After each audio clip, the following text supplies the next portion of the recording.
What's up? What's up? Hey, what's up, guys? I said what's up 3 times already. That's a record. Hope everyone's having a great Tuesday. Sorry I didn't post anything yesterday. It was, what I do yesterday. It's more of like a regroup, collect myself, move forward. I put out a video promoting my book. So that was my big achievement. But, hey, today's Tuesday. It's going forward. And I'd be lying if I said that everything's perfect. You know, I made that video yesterday, and I can kind of turn it on for the cameras. That's a gift of being a performer, you know, how to like turn it on. But in general, a lot of comedians have this kind of malaise to them, which I thought I would address today, because I know, like, I think people have a perception of how comics are mostly depressed, and you know what? I can't disagree with that, because I've been around a lot of comedians. I'm around myself most of the time, 100% of the time. Let's be clear about this. And I think depression is a huge thing with comedians. And this past year, an acquaintance of mine who I started doing comedy with, his name's Brody Stevens, he ended up killing himself. But before that, I've known a few other comedians who took their lives. So if you find this depression already, you probably want to shut this off, because it's not going to get any better. So I'll just tell you what I see, because I've been in the comedy scene a long time, and I feel like comics in general, we all suffer from the ego, or we want to, we do stuff to satisfy some part of us that needs attention, that needs fulfillment. And for comedians, who the hell knows? We weren't hugged enough as a kid. I feel like that's with actors too, where you want attention, right? I see it with my friends. I'm probably like that too. So I see a lot of comedians when they go into showbiz, when their reality does not meet their expectations of how their careers should have turned out. They've got this thing of like, oh, I should have been on SNL or gotten a TV sitcom or whatever, and it starts to mess with your head. And I know for me, like when I was coming up, I really wanted to have this illustrious comedy career. That was like, if I didn't have that, I wasn't going to be happy. And I wasn't happy. I'm still not happy. I can say that. But hey, I can deal with my demons a lot better, just having an understanding. So I saw that a lot in New York City, especially, because New York will just grind you. But the beautiful thing about New York City is I think everyone's miserable. Like, everyone has their job, and they go to their work and their kids, and they kind of just are grinded into dust every single second of the day. And then comedians, you're going after your goals, but you're also broke because New York's so expensive. So you've got to somehow do your comedy, and that's why a lot of these comedians in New York, they've got this kind of negative spin to themselves, right? If you follow the comedy scene now, there's a lot of, roast battles and it's the whole like Bill Burr thing where it's like everything sucks, blah blah blah. That's a New York vibe, New York Boston thing, which I'm not dissing it. It's just part of the culture of comedy, and I feel like there's a huge resurgence of that right now in comedy. In LA, my God, LA is, for comedians who are interested in coming to LA. And this is a quote from Godfrey, who I've heard Godfrey as a comedian say this. LA's always sunny. It's always beautiful outside. Yet you deal with rejection constantly. So it's this juxtaposition and this duality between rejection and sunshine, which compounds it. I know for me it did. It still does. Where you're supposed to be happy, yet you deal with these feelings of rejection constantly, and you're like, you're not good enough. And people set standards for themselves. I think being Indian, especially, most Indians are successful. It's kind of like this whole, it's what it is. Like most Indians have this higher education stigma where you got to achieve success. If you don't have this by this age, then you're considered a failure.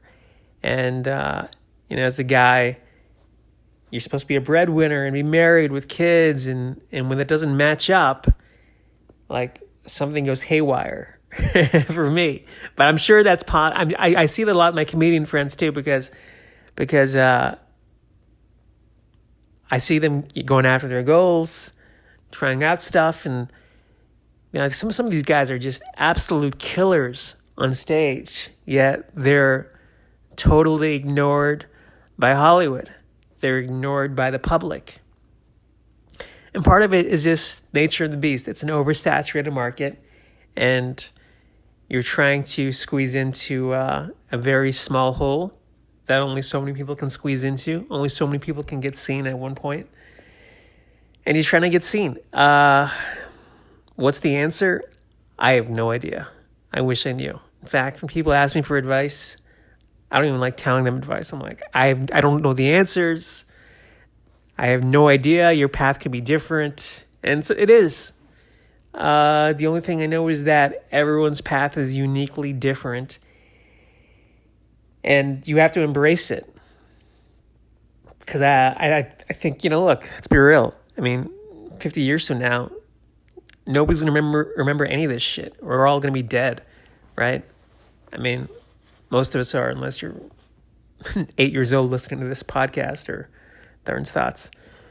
So you have to kind of just take it day by day, live the most out of it, and then, take care of yourself. Somehow you've got to, because here's the thing. I think it's the brutality of the world which really suffocates people. When you start to realize that nobody gives a shit about you at the end of the day except for your own family. I see it constantly. Like friends who I thought were my friends, people are out for themselves. It's, there are some people who are out there who want to help. But even that's like an ego thing, right? Like people who volunteer, it's like, hey, look at me volunteering. It's like, who cares? But I really feel like in Hollywood or at showbiz, people are scrambling to get to the next rung, and they will climb over your body to get to it. So having that understanding, it's actually brought me some equanimity, if you can believe that. I now make stuff for my own enjoyment, and if people watch it, great. If they don't watch it, if they don't read my stuff, hey, that's okay. It's that fine balance between making stuff and having no expectations, which I don't know if that's healthy or not, but it's definitely it's made me more complacent, because otherwise, like, look, I'll fucking kill myself, seriously. Like I can't even say that publicly because I don't be locked up in a psych ward. But that's how I deal with bad feelings, because we all go through it, and otherwise you throw a pity party for yourself. And look, life is tough. Everyone has a tough life, right? Everyone has their own Vietnam that they go through on a daily basis, right? Like I am one of the lucky ones. I'm doing what I wanted to do. Some people, I used to get like a lot of emails from like Indians. Not to make fun of Indians, but I'm South Asian, so that's what it is. And they used to write me like, oh, dude, you're so lucky you get to go after your dreams. I had to become a doctor or engineer, and I hate my life. And not that my life's better than their life, but I'm super grateful that I'm able to do what I do every single day. And then I have the opportunity and I have the skill set to do what I do. And I'll tell you, everybody who writes me like fan mail, I print it out and I save it. Not as an ego thing, just to remind myself that I'm making people's lives better. So that also helps. But again, it's reality versus expectation. We create this false narrative of what we think our life should be like, and then we have these fantasies, and then when we live life, we start to forget the beauty of what it really is, and we start overlooking all the great things about it. And there's a lot of great things. I mean, man, I have my brother's dog, which I watch. I know my expectations are really low, but this is what makes me happy. I'll tell you guys right now. It's taking care of my brother's dog. I go to this shop called Dialogue. I'm there every day.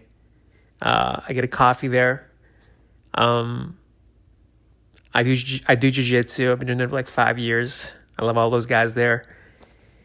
And my family, who's always been there for me, my parents especially. So hey, that doesn't sound like a lot, but those few things I just mentioned are huge in my life, and I'm sure there are huge things in your life too. But I know I said I was going to talk about depression and comedy. I'll tell you this quick story.